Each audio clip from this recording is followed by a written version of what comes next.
A millionaire was crying because he had no children, until two hungry twins knocked on his door. He was shocked when he saw the boys looked exactly like him. Before we dive in, tell me where you're watching from. It always makes my day to read your comments.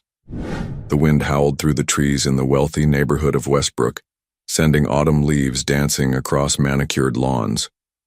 6-year-old twins Mason and Miles Parker walked hand in hand down streets they had never visited before, their worn clothes and scuffed sneakers marking them as strangers in this land of luxury.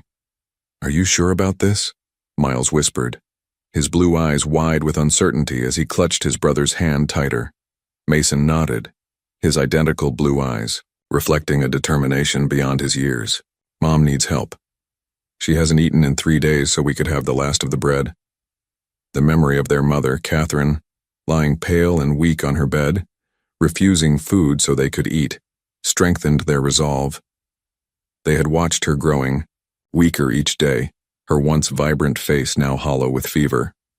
This one, Mason decided, stopping before the largest mansion they had seen yet, wrought iron gates partially open, revealing a sprawling estate with windows that glowed amber against the darkening sky.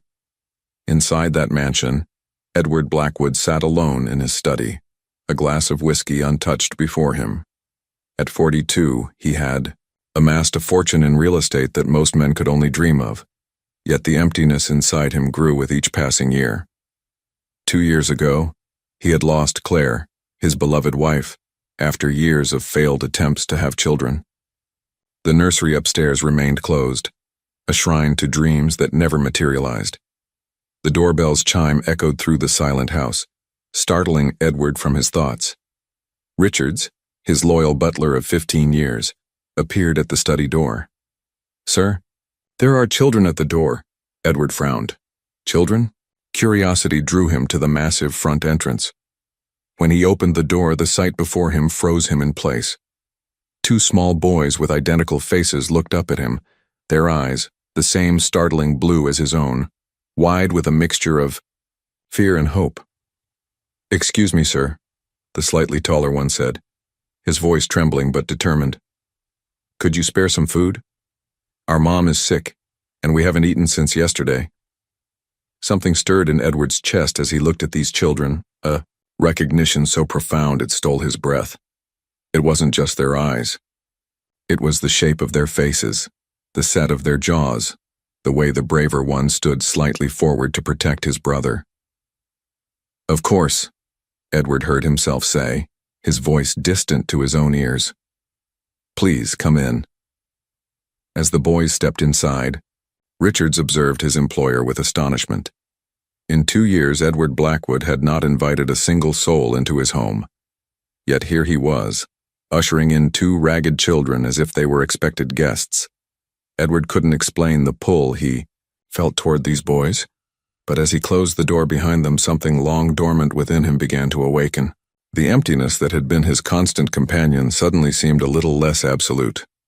Edward Blackwood's immense wealth was evident in every corner of his mansion, from the hand-carved mahogany staircase to the original paintings that adorned the walls.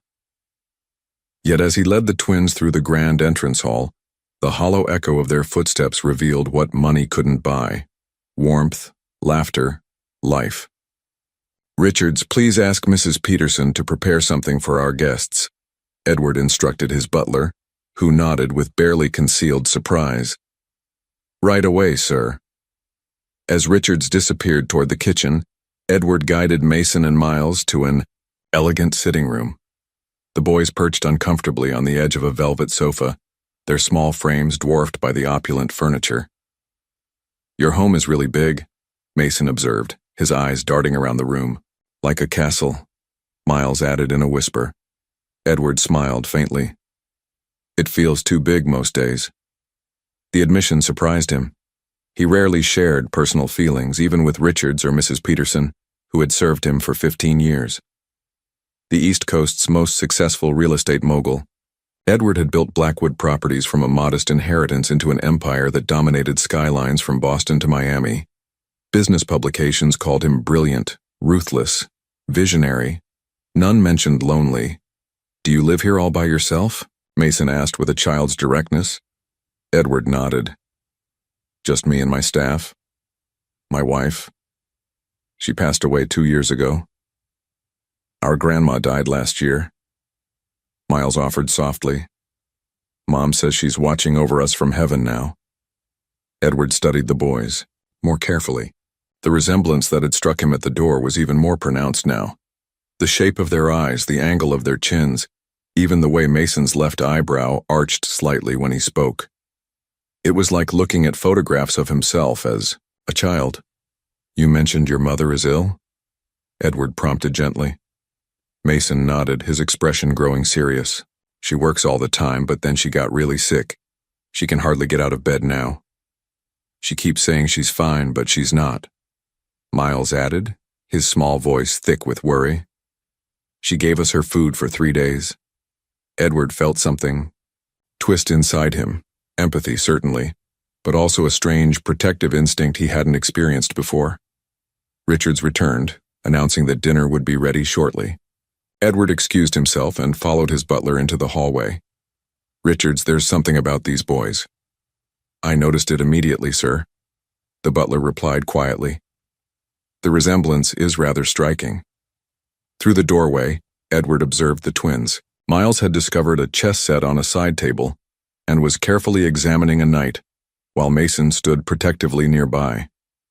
The scene stirred something in Edward, memories of a closed door upstairs, of a room prepared with such hope now gathering dust. Since Claire's death, Edward had retreated into his work, his home becoming more mausoleum than residence. Each room held ghostly imprints of the life they'd planned together. The nursery with its untouched crib, the library with children's books Claire had collected, the garden where she'd envisioned their children playing. 3 miscarriages had devastated them both, each loss deepening Claire's depression. When she was finally diagnosed with cancer, it seemed a cruel joke of fate. She had fought bravely, but in the end Edward was left alone with nothing but his wealth and the hollow shell of their dreams. Mrs. Peterson appeared, a grandmotherly woman with kind eyes and efficient movements. Dinner is ready, Mr. Blackwood. I've prepared something simple the children might enjoy. In the formal dining room, Mrs. Peterson had thoughtfully set places at one end of the massive table, rather than stretching them across its intimidating length. The twins' eyes widened at the spread before them. Roast chicken, mashed potatoes, fresh vegetables, and warm rolls. Please eat as much as you'd like, Edward encouraged. Though clearly starving, the boys used their forks and napkins properly, taking measured bites rather than wolfing down the food. Your mother taught you good manners, Edward observed. Mason nodded proudly. Mom says manners don't cost anything, so even if we don't have much, we can still have those. She used to work in a fancy office before we were born, Miles added, between careful bites. She knows all the proper forks and stuff. Edward's hand paused midway to his water glass. Where did your mother work? Different places. Mason shrugged. She works at the grocery store now and cleans houses and sometimes answers phones at night. But she went to college, Miles said. She has a diploma on our wall. What's your mother's name? Edward asked, his voice carefully neutral. Catherine Parker, Mason answered. The name hit Edward like a physical blow. Jennifer Catherine Parker, his former secretary, with whom he'd had a brief relationship 7 years ago before meeting Claire. The timelines aligned perfectly. The boys were 6. The resemblance wasn't coincidence. As the realization dawned, Edward felt the ground shifting beneath him. These weren't just hungry children who'd appeared at his door by chance. These were his sons. The kitchen of the Blackwood mansion gleamed with polished copper and marble surfaces. Mason and Miles sat at the breakfast nook, tension in their small shoulders despite the welcoming atmosphere Mrs. Peterson had created. Would you boys like some dessert? The housekeeper asked, already pulling a freshly baked apple pie from the warming drawer. Miles looked to Mason, seeking permission from his more decisive twin. Mason nodded eagerly but remembered his manners. Yes, please, ma'am, he replied. Edward observed from the doorway, struck by how the boys maintained dignity despite their obvious hunger. The way Miles deferred to Mason, the slight protective, shift of Mason's body toward his brother. These were patterns he recognized from his own childhood with his younger brother. "Your mother must be very worried about you," Edward said, joining them at the table as Mrs. Peterson served generous slices of pie topped with vanilla ice cream. "We left a note," Mason explained, eyes fixed on the steam rising from his pie. "We said we were getting help." "She's been so sick," Miles added, his voice small. "Yesterday she couldn't even stand up to make us breakfast. She keeps saying she'll be fine tomorrow," Mason continued.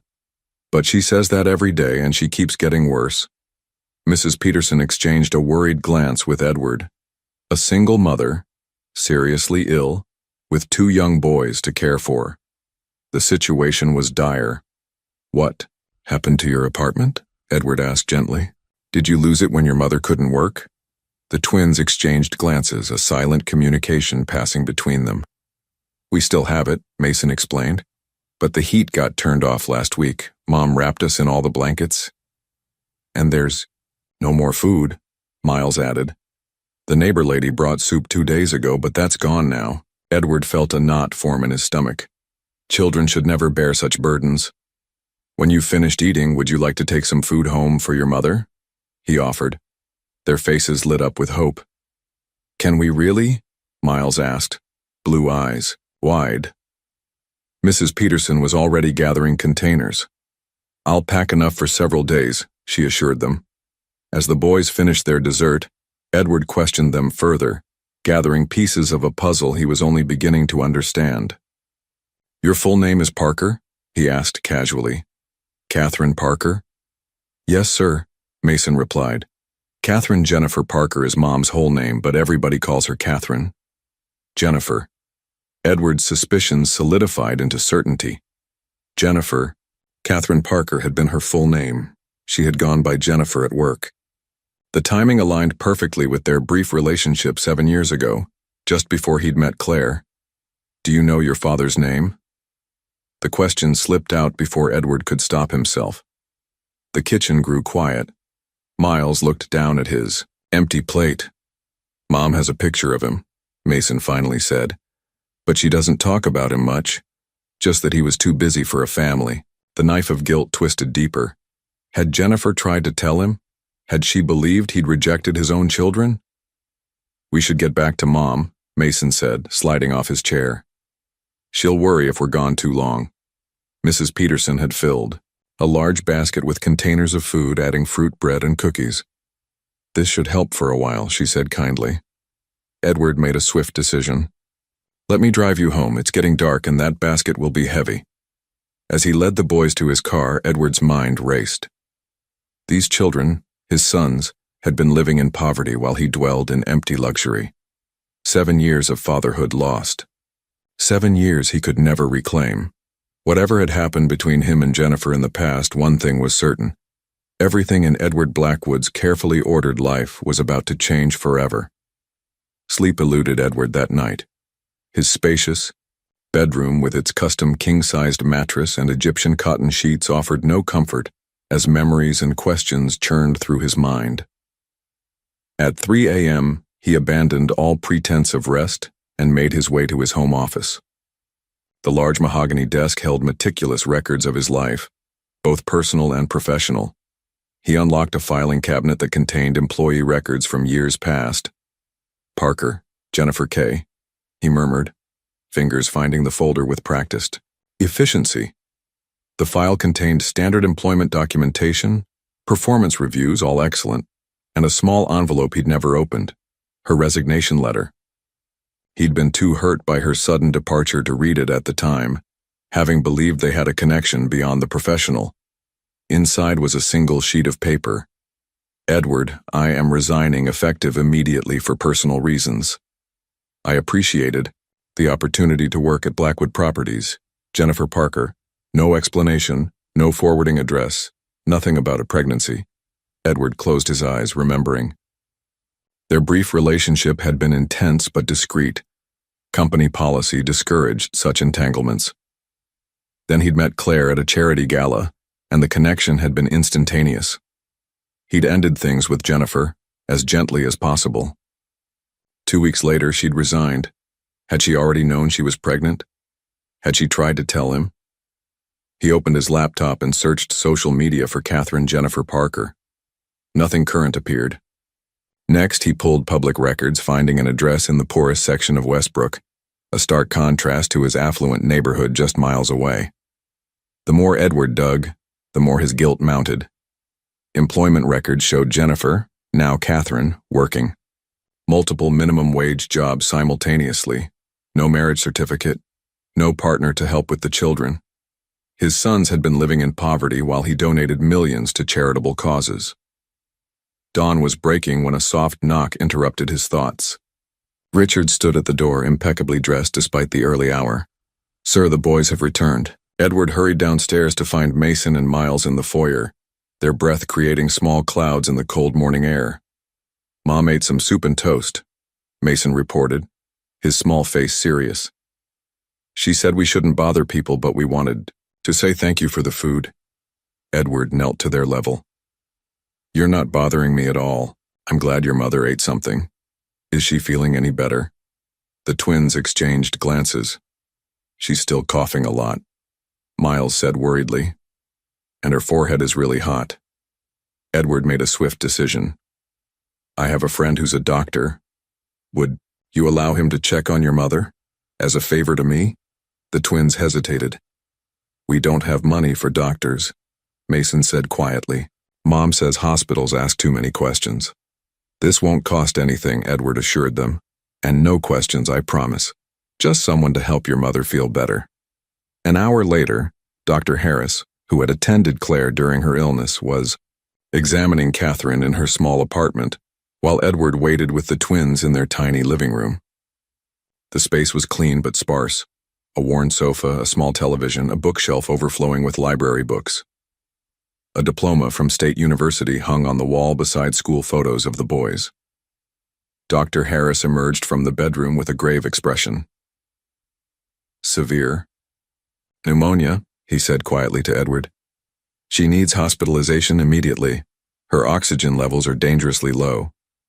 Edward glanced at the worried faces of his sons and made another life-changing decision. "Make the arrangements," he told Dr. Harris. "The best private room, everything she needs. I'll cover all expenses." As an ambulance was called, Edward watched the twins gathering their mother's things. A robe, slippers, a hairbrush. The efficiency with which these small children handled crisis spoke volumes about the challenges they'd already faced in their young lives. He vowed then that whatever complications lay ahead, Mason and Miles would never again face such hardships alone. Victor Reynolds's Bentley screeched to a halt in the circular driveway of the Blackwood estate, sending gravel spraying. At 62, with silver hair and ruthless intelligence, Victor had been Edward's attorney and closest confidant for over 20 years. The man who had guided Blackwood Properties through its most aggressive expansions and messiest lawsuits. Today, he stormed into the mansion unannounced, briefcase clutched in a white-knuckled grip. "Where is he?" Victor demanded of Richards. "Mr. Blackwood is on the terrace, sir," the butler replied with practiced neutrality. "Shall I announce you?" "Don't bother," Victor growled, striding through the house with familiar authority. He found Edward sitting on the stone terrace, watching two small boys playing an improvised game of tag around the garden fountain. For a moment, Victor stood unnoticed, absorbing the scene with growing alarm. Edward Blackwood, the ruthless real estate magnate who'd spent the last 2 years as a recluse, smiling faintly as he observed children running across his immaculate lawn. "Have you completely lost your mind?" Victor's voice cut through the peaceful scene. Edward turned, unsurprised. "I was wondering when you'd show up." "Richards called my office in a panic," Victor hissed, keeping his voice low enough that the children couldn't hear. "Something about you taking in street urchins and rushing a woman to the hospital? The tabloids are already sniffing around." Edward remained calm. "They're not street urchins, Victor. They're my sons." Victor's face flushed red. "You're—" He stopped, himself glancing at the boys, then grabbed Edward's arm. "Inside now." In Edward's study, Victor paced like a caged tiger. "This has scam written all over it. Some woman claims her kids are yours and you just believe her. No DNA test, no legal consultation, you of all people? Catherine hasn't claimed anything, Edward corrected. She doesn't even know I suspect the truth. And look at them, Victor. You've known me since I was a child. Can you honestly say you don't see it? Victor waved dismissively. Children can be coached. Makeup can create resemblances. Do you know how many long-lost children have tried to claim pieces of fortunes like yours? These boys showed up hungry at my door. They didn't ask for money. Yet, Victor snapped. This is how these schemes start. First the sympathy play, then the reveal, then the demands, and you've skipped straight to installing them in your home. Edward's jaw tightened. Their mother is seriously ill with pneumonia. What would you have me do? Send them to foster care? Victor leaned forward, his voice dropping to a confidential whisper. Think about your reputation, the company's stock. What happens when the press discovers that the most eligible bachelor in Westbrook has illegitimate twins with a former secretary? Every gold digger from here to California will come forward with similar claims. Doubt flickered across Edward's face. Victor pressed his advantage. If she is who you think she is, why didn't she tell you 7 years ago? Why live in poverty if she could have secured child support from a millionaire? It doesn't add up, Edward. At Westbrook Memorial Hospital, Catherine Parker drifted in and out of consciousness, the antibiotics and oxygen slowly helping her lungs fight the infection. In a rare moment of clarity, she asked the nurse where her sons were. They're safe, honey, the nurse assured her. A Mr. Blackwood has been looking after them while you recover. Catherine's fever-bright eyes widened in panic. Blackwood? Edward Blackwood? When the nurse nodded, Catherine tried to sit up, setting off a violent coughing fit. You don't understand, she gasped between coughs. He can't have my boys. He didn't want them before. He doesn't get them now. The nurse gently eased her back against the pillows. Save your strength, Miss Parker. Whatever it is, you can sort it out when you're better. Catherine turned her face to the wall, tears slipping silently down her flushed cheeks. For 6 years, she had protected her sons from the man who had chosen career and convenience over his own children. She had never told them their father had known about them and chosen to send money rather than love. Had never shared how she'd refused his cold financial offer, determined to raise her boys with dignity rather than charity. Now, through some cruel twist of fate, Mason and Miles were in Edward Blackwood's mansion, experiencing the wealth and privilege that could have been theirs all along, while she lay helpless, unable to shield them from the inevitable disappointment when he tired of playing father. Despite Victor's warnings, Edward couldn't bring himself to send the twins away while their mother recovered. The mansion that had felt cavernous and empty for years gradually filled with the sounds of small footsteps and occasional laughter. Mrs. Peterson observed the changes with quiet satisfaction. For the first time since Claire's death, lights burned in rooms that had remained dark and meals were served with conversation rather than silence. On the third morning, Edward found Miles sitting cross-legged on the library floor, surrounded by books about stars and planets. You like astronomy? Edward asked, sitting beside him. Miles nodded shyly. I want to be an astronaut someday. Or maybe a scientist who studies black holes. I wanted to be an astronaut too when I was your age, Edward admitted. I had glow-in-the-dark stars all over my ceiling. Miles looked up with newfound interest. Really? Mom couldn't let us put stars on our ceiling because the landlord would get mad. Without thinking, Edward reached for a heavy astronomy atlas on a high shelf. This was my favorite book when I was a boy. It shows all the constellations. Miles strained to see the detailed illustrations, and Edward instinctively lifted the child onto his shoulders. The simple act, something fathers did with sons every day, felt momentous. For a heartbeat, the weight of the small body on his shoulders made Edward's chest tighten with emotion. I can see everything from up here, Miles exclaimed, his small hands steadying himself on Edward's head. Meanwhile, Mason had discovered the chess set in the study. Edward found him carefully, arranging the pieces, his face scrunched in concentration. Do you play? Edward asked. No, sir, Mason replied. But I've seen people play in the park. The horse pieces are my favorite. They're called knights, Edward explained, sitting across from him. Would you like to learn? Mason's face lit up. Could you teach me? I'm good at learning games. As Edward explained the basic moves, he was struck by how quickly Mason grasped the concepts. By their third game, the boy was thinking 2 moves ahead, his strategic mind reminding Edward of himself. As a child, you're a natural, Edward praised as Mason successfully captured a bishop. The boy beamed with pride. Mom says I get too competitive sometimes. Miles likes to let me win, but I can tell. These small, ordinary moments, reading with Miles, playing chess with Mason, began to heal something in Edward that he hadn't realized was broken. After years of isolation and grief, he found himself anticipating the sound of their voices, their questions, their discoveries. Each evening, Edward received updates from Dr. Harris about Catherine's condition.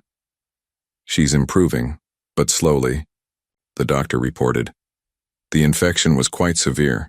She'll need time to recover her strength. One night, as Mrs. Peterson was helping the twins prepare for bed in the guest room, Mason asked the question Edward had been dreading. Mr. Blackwood, why are you helping us so much? Edward paused, uncertain how to answer without revealing his suspicions about their parentage. Because everyone needs help sometimes, he said finally. And you boys remind me of what's important, that night. Edward sat in his study with an untouched glass of whiskey, contemplating the photograph of Jennifer Catherine from her employment file. He had missed 6 years of his son's lives, 6 birthdays, 6 Christmases, first words, first steps, moments he could never reclaim. Whatever mistakes had been made, whatever misunderstandings had occurred, Edward silently vowed to make things right, not just for the boys but for their mother too. Edward approached the closed door at the end of the hall, a door he hadn't opened in 2 years. His hand trembled slightly on the brass doorknob. Behind this door lay the nursery he and Claire had prepared with such hope, a room filled with dreams that never materialized. As he hesitated, a small voice spoke from behind him. Is this room special? Mason asked, his curious eyes fixed on Edward's hand. Edward took a deep breath. Yes. This was meant to be a child's room, my wife and I. We were going to have a baby, but it never happened. Mason nodded with surprising understanding. That's sad. Mom has a box of baby things she keeps in her closet too. She cries sometimes when she looks at it. Taking a deep breath, Edward turned the key and pushed the door open. Sunlight streamed through blue curtains illuminating the pristine white crib, the rocking chair, shelves of untouched toys and books. A fine layer of dust covered everything, despite Mrs. Peterson's regular cleaning of the rest of the house. Wow, Mason breathed. It's like a toy store. Instead of the pain Edward had expected, he felt a strange relief seeing a child, his child, in this space that had remained frozen in time for so long. Would you and Miles like to stay here while your mother gets better? He found himself asking. The guest room is nice, but this room was meant for children. Mason's eyes widened. Could we really? There's even 2 beds. Indeed, there were 2 small beds against one wall. Claire had insisted on preparing for the possibility of twins, something that had seemed like wishful thinking at the time, as Edward helped Mason and Mrs. Peterson move the twins' few belongings into the nursery. He noticed an unfamiliar box on a high shelf in the closet. Richards explained that some items from offices that had been renovated had been stored there temporarily. That evening, while the boys were having dinner with Mrs. Peterson, Edward examined the box. Among office supplies and forgotten personal items was a sealed envelope addressed to him in familiar handwriting, Jennifer Parker. His heart pounding, Edward opened the envelope. The letter inside was dated 7 years ago, just days after he had ended their relationship. Edward, I've tried to speak with you in person, but your schedule has been impossible, and now I understand why. I saw the society page photos of you, with Claire Westingham at the charity gala. I need to tell you that I'm pregnant. 8 weeks. I had planned to terminate the pregnancy, but I can't go through with it. I'll be raising this child on my own and won't ask anything of you.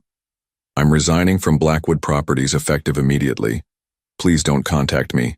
I've seen the happiness in your eyes with Claire, and I won't complicate your life. If someday you wish to know your child, that door will remain open." Jennifer Edwards sank into the rocking chair, the letter trembling in his hands. She had tried to tell him. The letter had never reached him. 7 years of separation, of his sons growing up without him, of Catherine struggling alone, all because this letter had been misfiled, or a terrible suspicion formed in his mind. He pressed the intercom button for Richards. "Sir?" The butler's voice responded. "Richards, who handled my personal correspondence 7 years ago when Miss Parker worked here?" There was a pause. "Mr. Reynolds handled all sensitive correspondence, sir. He said it was to protect you from distractions." Victor, the realization, hit Edward with stunning force. His trusted friend and attorney had intercepted Jennifer's letter, had deliberately kept him from knowing about his children. Meanwhile, at Westbrook Memorial Hospital, Catherine Parker received an unexpected visitor. Victor Reynolds entered her private room with a leather portfolio and a practiced smile that didn't reach his eyes. "Ms. Parker," he said smoothly, "we have matters to discuss." After 2 weeks of intensive treatment, Catherine Parker was finally strong enough to be discharged from the hospital. Though still weak, the worst of the pneumonia had cleared, leaving her with a persistent cough and depleted energy. Edward stood awkwardly in the hospital hallway as Dr. Harris reviewed discharge instructions with Catherine. The first time he'd seen her conscious had been brief and tense, her eyes widening in recognition, then narrowing with a coldness that spoke volumes. "Mom!" The twins burst into the room, rushing to Catherine's bedside. Their faces glowed with excitement as they hugged her carefully, mindful of the IV that had just been removed. "My brave boys," Catherine whispered, her voice still raspy as she pulled them close. Her eyes glistened with tears as she breathed in their familiar scent, noticing new clothes, neatly trimmed hair, and a healthy glow that spoke of proper meals and care. Edward cleared his throat from the doorway. "I'd like to offer my home during your recovery period, Miss Parker. The doctor says you'll need several more weeks of rest to fully recuperate." Catherine's eyes met his, a storm of emotions crossing her face.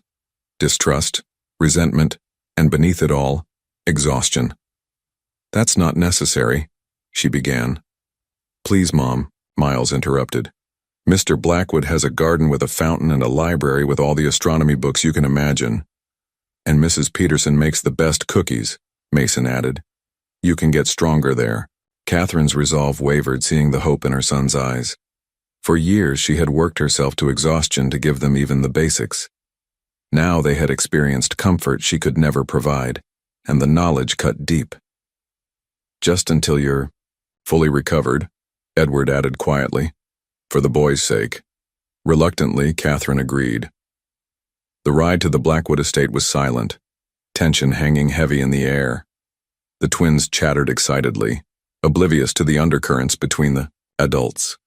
Mrs. Peterson had prepared a suite near the nursery where the boys were staying. As Catherine was settled into the luxurious bedroom, she felt like an intruder in a world that had been denied to her sons until now. She spent the first days keeping to her room, emerging only for meals when the boys insisted.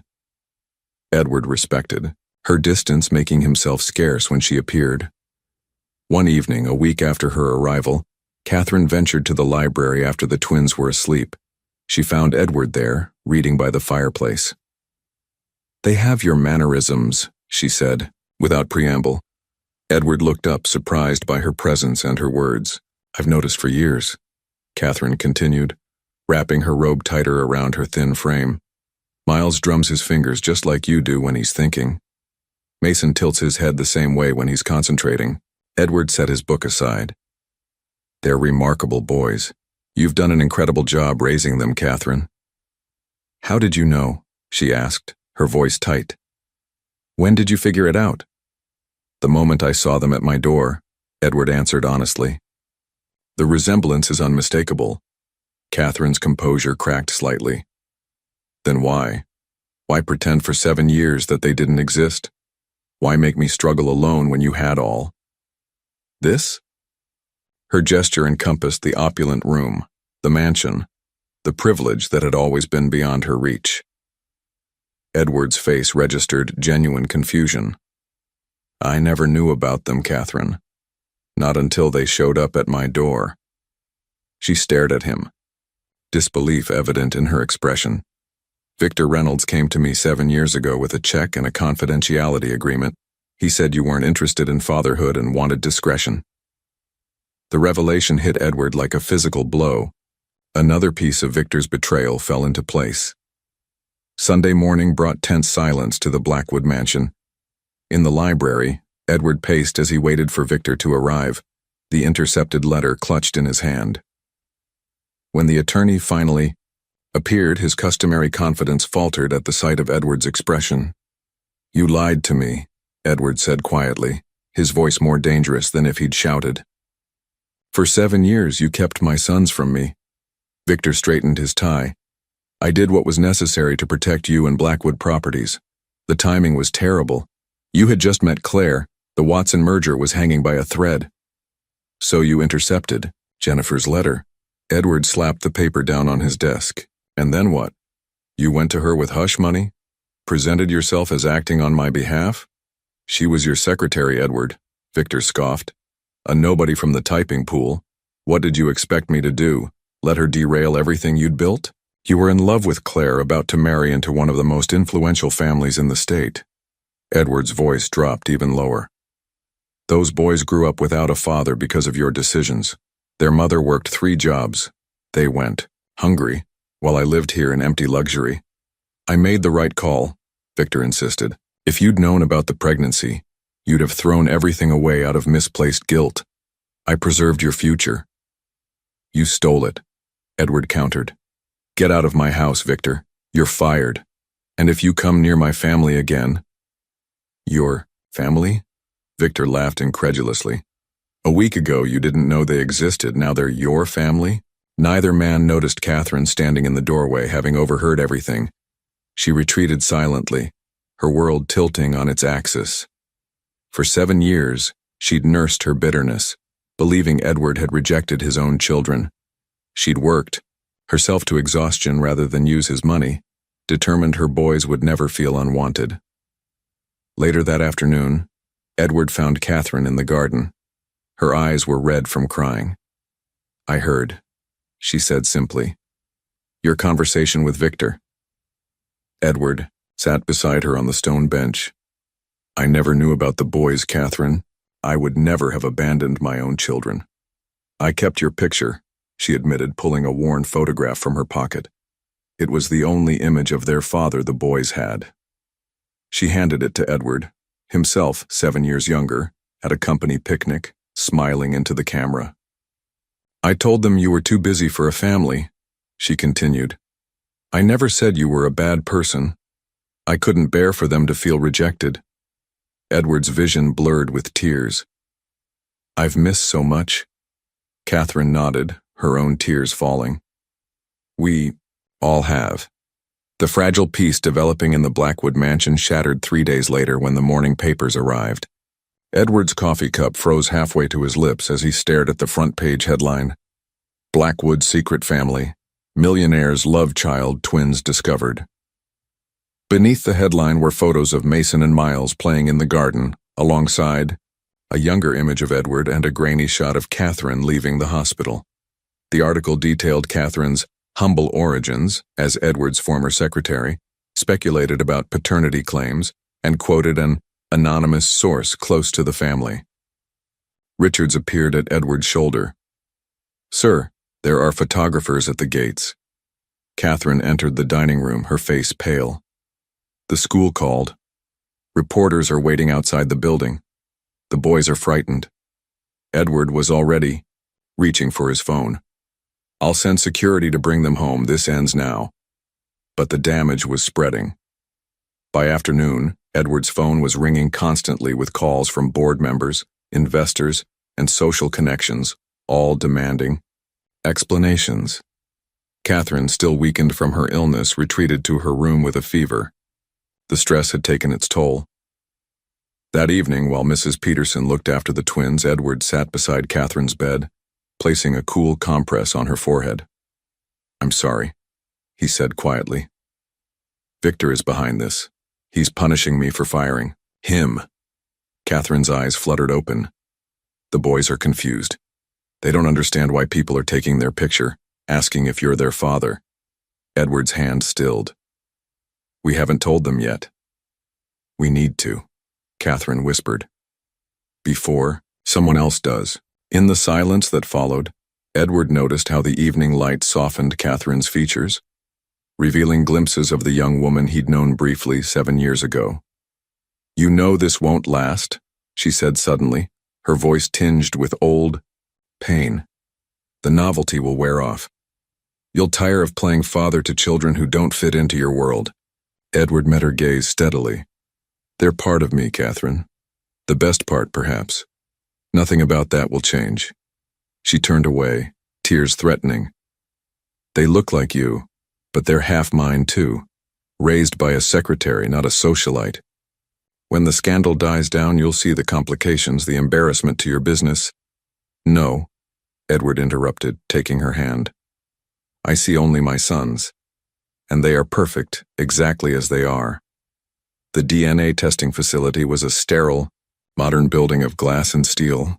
Edward had chosen it carefully, a prestigious medical laboratory with impeccable confidentiality protocols. Though he harbored no doubts about the twins' paternity, the growing media frenzy made legal confirmation necessary. This will only take a moment, the technician explained gently as she prepared to swab the inside of Mason's cheek. No needles, I promise. Mason sat bravely on the examination chair, while Miles watched with wide eyes, clutching Catherine's hand. After the simple procedure was completed for all three, the technician smiled. We'll have expedited results in 48 hours. On the drive home, Edward noticed the boys were unusually quiet in the back seat. Is everything okay? He asked, meeting their eyes in the rearview mirror. Mason, always the spokesman, finally voiced their concern. What happens if the test says we're not related? The question caught Edward off guard. The test will confirm what we already know, he assured them. But even if somehow it didn't, nothing would change how I feel about you both. 2 days later, Edward received an email with the attached results. He printed the document and studied it alone in his study, though the conclusion was exactly as expected. 99.99997% probability of paternity for both boys. That evening, he gathered Catherine and the twins in the library. The formal setting made the moment feel appropriately significant. I have something important to share with you, Edward began, his voice gentle but serious. He showed the papers first to Catherine, who nodded silently, her eyes glistening. Then, he knelt before the twins. Do you understand what DNA is? Miles nodded eagerly. It's the code inside our cells that makes us who we are. We learned about it in science class. That's right, Edward smiled. These papers show what I think we've all felt since we met. I am your biological father. The twins stared at him, processing this confirmation of something they had begun to suspect. Is that why we have the same eyes? Mason asked. Edward nodded. And the same chin, and the same way of thinking about problems. Does this mean we can call you Dad? Miles asked hesitantly, the question hanging in the air with all its weight and hope. Edward's throat tightened with emotion. I would be honored if you did. That night, after the boys were tucked into bed, Edward lingered in the hallway, overwhelmed by the day's events. Through the partially open door, he heard Miles whisper, "Good night, Dad," testing the word in the darkness.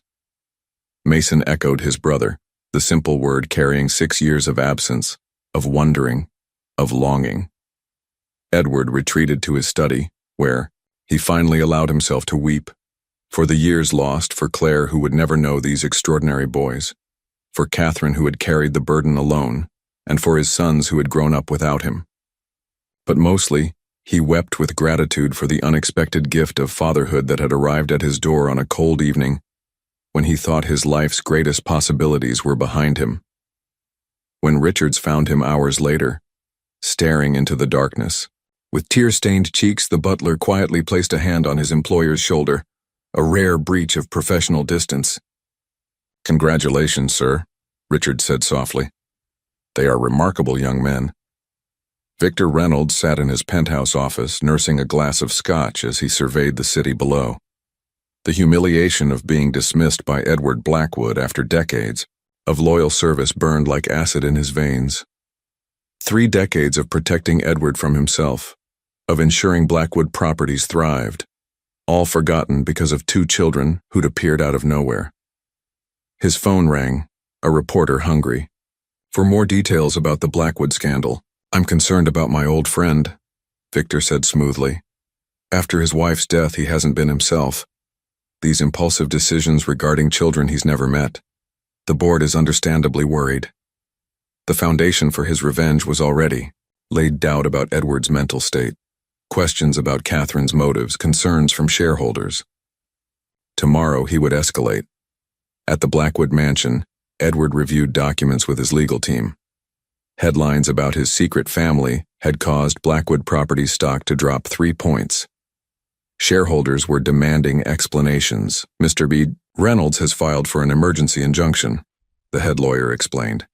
"He's claiming to represent concerned shareholders, questioning your competency to run the company while experiencing what he calls psychological distress following prolonged grief." Edward's jaw tightened. "He's using Claire's death against me?" "There's more," the lawyer continued hesitantly. "He's petitioning the court to prevent you from legally recognizing the twins until a full psychological evaluation is completed.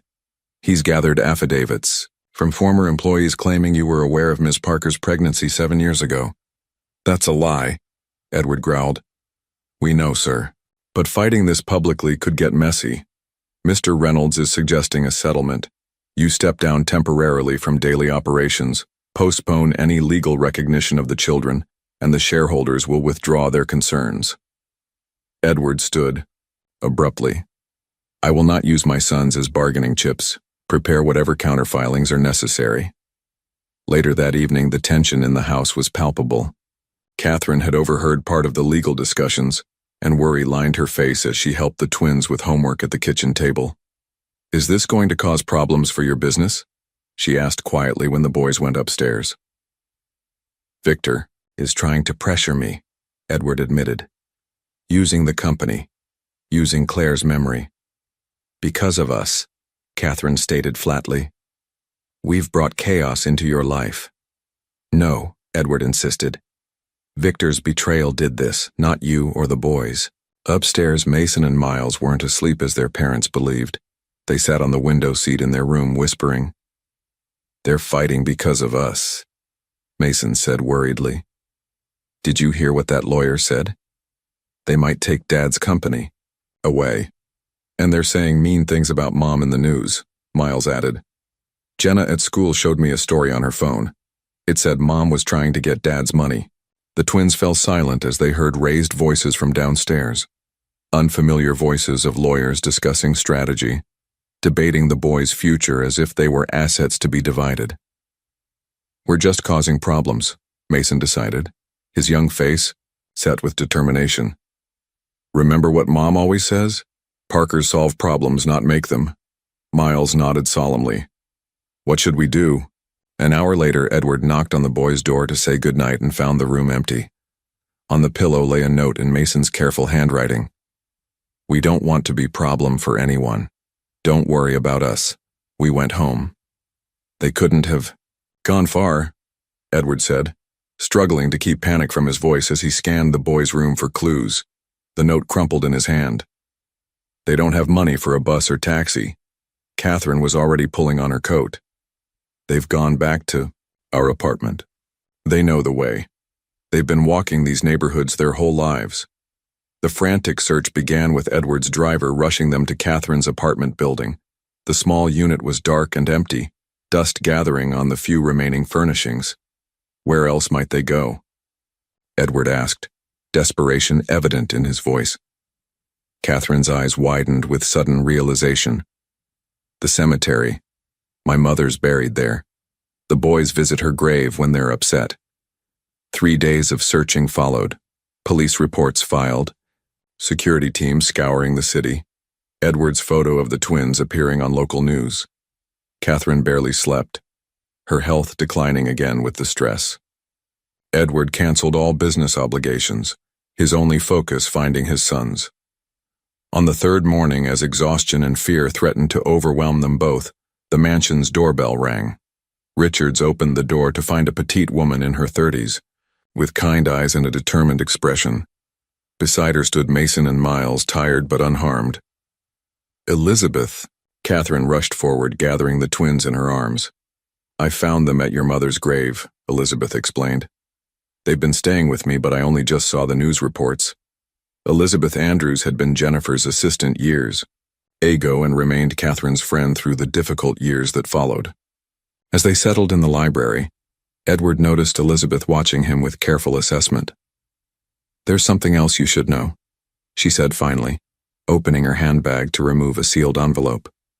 "I've kept these for 7 years, hoping they might be needed someday." Inside were emails between Victor and the HR department regarding Jennifer's resignation, a copy of the original letter Jennifer had sent Edward about her pregnancy, and most damning, a recording of Victor pressuring Jennifer to leave town with a settlement. "He threatened to fabricate misconduct charges against you if Jennifer didn't disappear," Elizabeth explained. "I was copying files that day and heard everything. Jennifer refused his money but agreed to leave to protect your reputation." Catherine and Edward exchanged shocked glances, finally understanding the full extent of Victor's manipulation, how thoroughly he had orchestrated their separation and the years of pain that followed. The twins, exhausted from their ordeal, had fallen asleep against Catherine's shoulders. Looking at their peaceful faces, Edward and Catherine shared a moment of perfect unity, a silent vow that no one would ever separate their family again. The evidence provided by Elizabeth changed everything. Edward's attorneys moved swiftly, filing countercharges against Victor Reynolds for fraud, obstruction, and corporate malfeasance. The recording of Victor pressuring Jennifer to leave town was particularly damning, his voice clear as he threatened to fabricate misconduct accusations against Edward if she didn't disappear. "The board needs to see this immediately," Edward's lead attorney advised. "Reynolds' entire case hinges on painting you as unstable and Ms. Parker as an opportunist. This proves the opposite." Within days, Victor's carefully constructed narrative crumbled. The emergency board meeting that he had called to question Edward's leadership instead became his own undoing. As evidence of his years of deception was presented, longtime allies distanced themselves. The shareholder lawsuit was withdrawn with formal apologies. Meanwhile, the press that had eagerly published scandalous speculation now pursued a different angle. The heartwarming reunion of a father with the sons he never knew existed, cruelly separated by a manipulative attorney's schemes. Public sentiment shifted practically overnight. "They're calling it the story of the year," Catherine remarked, showing Edward the newspaper headline. "Blackwood family reunited. Truth triumphs over deception." For the twins, the rapid developments were both exciting and confusing. One morning, Mason found Edward in his study reviewing legal documents. "What happens to us now?" he asked, his young face serious. "When all this is over?" Edward set the papers aside. "What do you mean, son?" Mason fidgeted with the sleeve of his sweater. "At school, Tommy said you'd get tired of playing dad and send us back to our old apartment." Edward knelt to meet his son at eye level. "Mason, I'm not playing anything. I am your father. Not just because a DNA test says so, but because I love you and Miles more than anything in this world. Nothing will ever change that." The boy's shoulders relaxed slightly. "Promise?" "I promise." Edward's voice was firm with conviction. "In fact, I have something important to show you and Miles." Later that afternoon, the entire family sat before a judge in his chambers, a private, dignified setting for a momentous occasion. With Catherine's full support, Edward legally recognized Mason and Miles as his sons. The judge presented the boys with new birth certificates, officially changing their names to Mason Parker Blackwood and Miles Parker Blackwood. "We kept Parker as your middle names," Catherine explained gently, "because that's part of who you are too." As they left the courthouse, reporters and photographers lined the steps. Edward placed a protective hand on each boy's shoulder, while Catherine walked beside them. The cameras captured not a scandal, but a family, unconventional perhaps, but undeniably real, stepping into the sunlight together. In the car heading home, Miles studied his new birth certificate with wonder. "Does this mean we're really Blackwoods now?" he asked. "You've always been Blackwoods," Edward answered. "The papers just make official what was always true." Catherine watched her sons' faces, seeing in them a security and belonging she had fought to give them all their lives. For years, she had carried the burden alone, believing Edward had rejected them. Now, seeing the gentle way he guided the boys, the patience with which he answered their endless questions, she finally allowed herself to trust that this extraordinary turn in their lives was not temporary, but the beginning of something lasting. 1 year had passed since the courthouse steps, a year of adjustment, healing, and growth. The Blackwood mansion no longer resembled the silent mausoleum it had once been. Family photos lined the hallways, children's artwork adorned the refrigerator, and the sounds of laughter regularly echoed through rooms that had known only silence. For too long.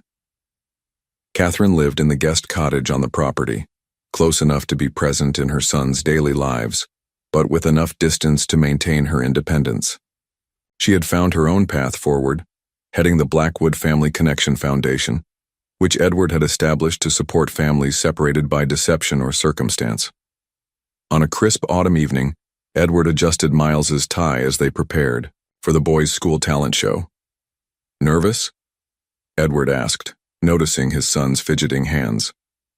Miles nodded. "A little. What if I forget the words to my poem?" "Then you'll find new ones," Edward assured him.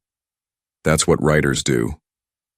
In the auditorium, Edward and Catherine sat side by side, not as a couple, but as partners united by their shared love for their sons.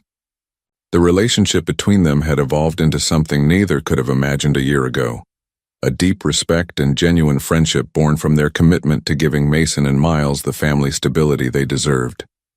Mason performed first, his fingers moving confidently across the piano keys as he played the classical piece he and Edward had practiced for weeks. The musical talent he had inherited from his father had blossomed with proper instruction, and the pride on Edward's face as he watched was unmistakable. When Miles took the stage next, his initial nervousness melted away as he began to recite the poem he had written. Courage isn't the absence of fear, but facing what terrifies you most, like knocking on a door when you're hungry, or opening your heart when it's been closed. Courage is building a family from broken pieces and finding home in unexpected places. Catherine reached for Edward's hand as tears filled her eyes. So much had changed in a year. The twins no longer carried the weight of adult worries on their small shoulders, no longer went to bed hungry or cold. They were simply boys now, free to be children with the security of knowing they were deeply loved. After the performance, as they greeted friends and neighbors who had once whispered about the scandal but now embraced the family without reservation, Mason tugged on Edward's sleeve. "Dad, could we go somewhere special tomorrow?" "Of course," Edward replied. "Where would you like to go?" "To the cemetery," Miles explained. "We want to bring flowers for Claire." Edward's breath caught. "For Claire? Why?" Mason's eyes, so like Edward's own, held wisdom beyond his years. "Because without her teaching you how to love, you might never have found us." That night, as Edward walked through the mansion after tucking the boys into bed, he passed the photograph of Claire on his desk. "They would have loved you," he whispered. "And you would have loved them."